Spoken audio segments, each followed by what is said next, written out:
Olha o que eu tô embelezando aqui. Um mingau de fubá de milho. Menino, pensa numa coisa que eu gosto, é mingau. Mingau, não tem coisa boa.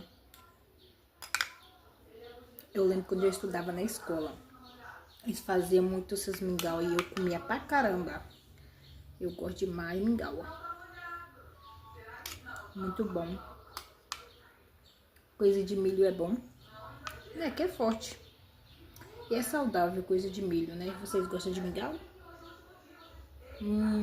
Muito bom.